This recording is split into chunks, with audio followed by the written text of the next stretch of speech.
আজানের দোয়া আজানের জবাব দেওয়া হচ্ছে আজান মুয়াজ্জিন যেভাবে বলেন সেভাবে বলতে হবে। রাসূলুল্লাহ সাল্লাল্লাহু আলাইহি ওয়াসাল্লাম হাদিসের মধ্যে ইরশাদ করেছেন, ফাকুলু মিসলা মা ইয়াকুলুল মুয়াজ্জিন, মুয়াজ্জিন যেভাবে বলে সেভাবে বলবে। ওয়া ফি লাফজিন, এক riwayতের মধ্যে এসেছে, ইল্লা আল হাইয়া আলাতাইন, হাইয়া আলাতাইনের সময় ছাড়া। যখন হাইয়া আলাস সালাহ, হাইয়া আলাস সালাহ বলবে তখন লা হাওলা ওয়ালা কুওয়াতা ইল্লা বিল্লাহ। হাইয়া আলাল ফালাহ, হাইয়া আলাল ফালাহ তখন বলবে লা হাওলা ওয়ালা কুওয়াতা ইল্লা বিল্লাহ। আর বাকি সব কথা ঠিক মুয়াজ্জিন যেভাবে বলবে সেভাবেই বলবে। যদি ইসলামী ব্যাংকিংয়ে আপনি এফডিআর করেন আর সেটা যদি মুদারাবা যে পদ্ধতি রয়েছে সেই পদ্ধতি মেনটেন করে করা হয় থাকে, তাহলে এটি হালাল, কোনো সন্দেহ নেই। এর মাধ্যমে আপনি আপনার প্রফিট লাভ আপনি নিতে পারেন। ইসলামী শরীয়তে লাভ হালাল, সুদ হারাম। খেয়াল রাখতে হবে যে লাভ কোনটাকে বলা হয় সেটা বুঝতে হবে, মুনাফা কোনটাকে বলা হয় সেটা বুঝতে হবে, আর সুদ কোনটাকে বলা হয় সেটা বুঝতে হবে। সুতরাং সুদের সাথে মুনাফাকে গুলিয়ে ফেলে মানে সবটাকেই হারাম করে দেয়া, এটা ইসলামী নীতি নয়।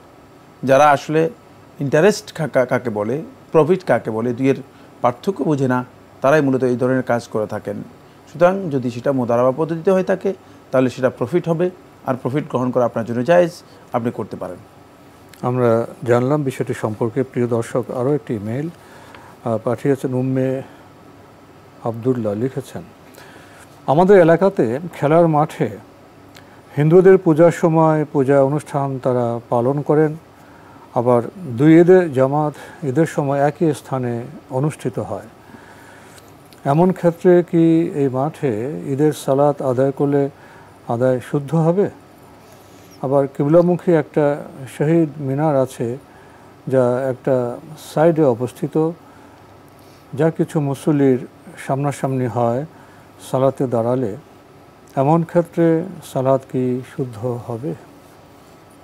ধন্যবাদ আপনাকে। আপনি খেলার মাঠের কথা বলেছেন। খেলার মাঠ যদি হয় এতে ঈদের সালাত আদায় করা জায়েজ, কিন্তু এটা শুধু খেলার মাঠ নয়, কারণ এখানে একটা মিনার দেয়া হয়েছে, শহীদ মিনার, যেখানে পূজা করা হয় থাকে, যেখানে ফুল দেয়া হয় থাকে এবং এই ধরনের কাজ করা হয় থাকে যেগুলো গর্হিত ইসলামে হারাম অথবা শিরক। সুতরাং এখানে ঈদের সালাত হবে না, ঈদের সালাত এখানে হবে না। যদি এটা খেলার মাঠ হতো শুধু, তাহলে ঈদের সালাত আপনি পড়তে পারতেন, কিন্তু যেখানে পূজা হয়ে থাকে অথবা শিরক হয়ে থাকে এই জায়গায় সালাত আদায় করার বিধান নেই। প্রিয় দর্শক, আরেকটি প্রশ্ন আপনি করেছেন, প্রেগনেন্ট অবস্থায় সহবাসের দোয়া পড়বে কি স্বামী এবং স্ত্রী?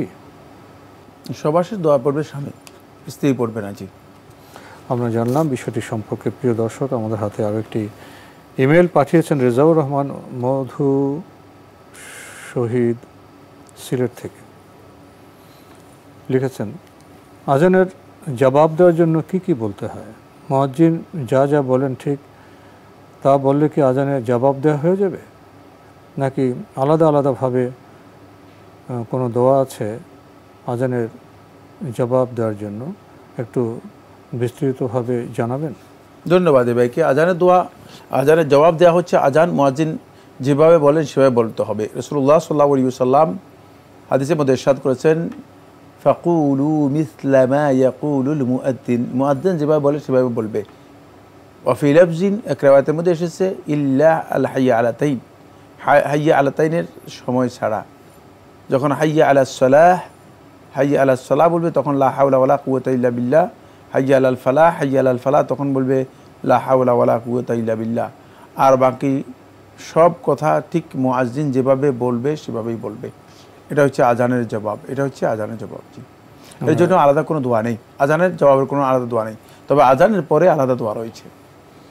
আমরা জানলাম বিষয়টি সম্পর্কে। প্রিয় দর্শক, আরও লিখেছেন, কোনো কারণে মসজিদের আজান শুনতে না পেলে আজানের অডিও শুনে আজানের জবাব দেওয়া যাবে কি?